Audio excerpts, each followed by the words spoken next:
में सीएम की कुर्सी को लेकर सियासी पारा हाई है। सीएम की कुर्सी को लेकर चल रही अटकलों पर अब ब्रेक लग चुकी है। यहां आपको बता दें कि खुद कर्नाटक के मुख्यमंत्री सिद्धारमैया ने स्पष्ट किया है कि वे पूरे 5 साल तक इस पद पर बने रहेंगे।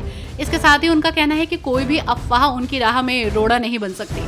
वहीं दूसरी तरफ उप मुख्यमंत्री डीके शिव कुमार ने भी खुलकर उनका साथ देने का ऐलान किया। उन्होंने कहा कि मेरे पास और कोई रास्ता नहीं, मुझे उनके साथ खड़ा होना है और उनका साथ देना है। कांवड़ यात्रा नेम प्लेट विवाद पर प्रतिक्रिया देते हुए कांग्रेस की राष्ट्रीय प्रवक्ता शमा मोहम्मद ने कहा कि ये ध्यान भटकाने के लिए है। उन्होंने ये भी कहा कि ऐसी चीजों की अनुमति कभी नहीं दी जानी चाहिए। शमा मोहम्मद ने कहा कि ऐसा तब होता है जब आपके पास कोई विकास और रोजगार नहीं होता, आपको ध्यान भटकाना होता है। आप इसे फिर से सामने लाते हैं ताकि ये दिखाया जा सके कि ये मुस्लिम की दुकान है, ये हिंदू की दुकान है। दिल्ली के उपराज्यपाल वीके सक्सेना और सीएम रेखा गुप्ता और बीजेपी सांसद प्रवीण खंडेलवाल डीडीए शालीमार बाग में पुनर्निर्मित संरचनाओं और शीश महल का अनावरण करने पहुंचे। इस मौके पर दिल्ली की मुख्यमंत्री रेखा गुप्ता ने पूर्व सीएम अरविंद केजरीवाल पर तंज कसा। उन्होंने कहा कि वो शीश महल जो पूर्व मुख्यमंत्री ने केवल अपनी अय्याशी के लिए बनाया था। कांवड़ यात्रा नेम प्लेट विवाद पर बोलते हुए कांग्रेस सांसद दिग्विजय सिंह ने कहा कि ये आपत्तिजनक है। उन्होंने ये भी कहा कि नाम की जगह दुकान पर लाइसेंस नंबर डालें।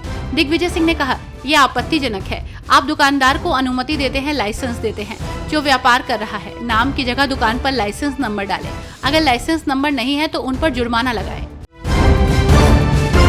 कांग्रेस सांसद प्रमोद तिवारी ने प्रधानमंत्री मोदी की 8 दिनों की 5 देशों की यात्रा की आलोचना की। उन्होंने कहा कि ऐसा कोई देश नहीं है जो ऑपरेशन सिंदूर पर भारत के साथ खुलकर खड़ा हो।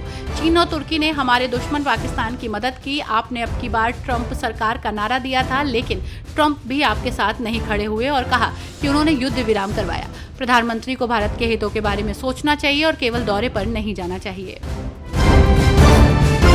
बिहार चुनाव को लेकर तैयारियां जोरों पर है। राजनेता एक दूसरे पर आरोप प्रत्यारोप लगा रहे हैं। तो वहीं इसी बीच राजद के प्रदेश अध्यक्ष मंगनी लाल मंडल का मधुबनी के लोकहा में भव्य स्वागत किया गया। इस दौरान उन्होंने एनडीए सरकार पर मतदाता सूची में पुनरीक्षण के दौरान साजिश का आरोप लगाया। उन्होंने कहा कि भाजपा और जदयू की सरकार जनविश्वास खो बैठी है, इसलिए मतदाता सूची के विशेष पुनरीक्षण का सहारा लेकर साजिश रच रही है। केरल भाजपा अध्यक्ष राजीव चंद्रशेखर ने कांग्रेस पर निशाना साधा और कहा कि कांग्रेस और इंडिया गठबंधन जमात ए इस्लामी के साथ राजनीति कर रहे हैं। उन्होंने कहा कि कांग्रेस ने नीलाम्बुर उपचुनाव में खुले तौर पर और औपचारिक रूप से जमात ए इस्लामी से समर्थन लिया और जीत हासिल की। एक तरफ वे संविधान और धर्मनिरपेक्षता की बात करते हैं तो दूसरी तरफ वे राष्ट्र विरोधी दलों के साथ अवसरवादी राजनीति में लिप्त हैं। कांग्रेस नेता उदित राज ने कर्नाटक के मुख्यमंत्री सिद्धारमैया के बयान का समर्थन करते हुए कहा कि देश में हर चीज को छुपाने की प्रवृत्ति है। उन्होंने आरोप लगाया कि कोविड के दौरान लाखों लाशें छुपाई गई और वैक्सीन के दुष्प्रभावों पर कोई रिसर्च नहीं हुई। उन्होंने कहा कि सरकार ईमानदारी से स्वीकार नहीं करना चाहती कि ये राष्ट्रीय मुद्दे हैं और सिद्धारमैया का बयान पूरी तरह सही है। कांवड़ यात्रा को लेकर धामी सरकार एक्टिव मोड में है। तो वहीं इसी बीच प्रदेश सरकार ने कांवड़ यात्रा में आने वाले श्रद्धालुओं को शुद्ध और सुरक्षित भोजन उपलब्ध कराने के लिए सख्त दिशा निर्देश जारी किए हैं। अब यात्रा मार्गों में खाद्य दुकानों पर अनिवार्य रूप से दुकानदार का नाम, लाइसेंस और पहचान पत्र प्रदर्शित करना होगा। सरकार के निर्देशों का पालन न करने पर 2 लाख तक जुर्माना लगाया जाएगा।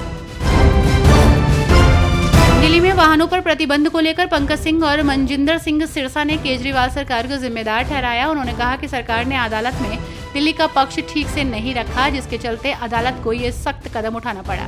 मंत्रियों ने प्रदूषण नियंत्रण के लिए सरकार की गंभीरता पर जोर दिया और कहा कि वे अदालत और वायु गुणवत्ता प्रबंधन आयोग के सामने अपना पक्ष रखेंगे।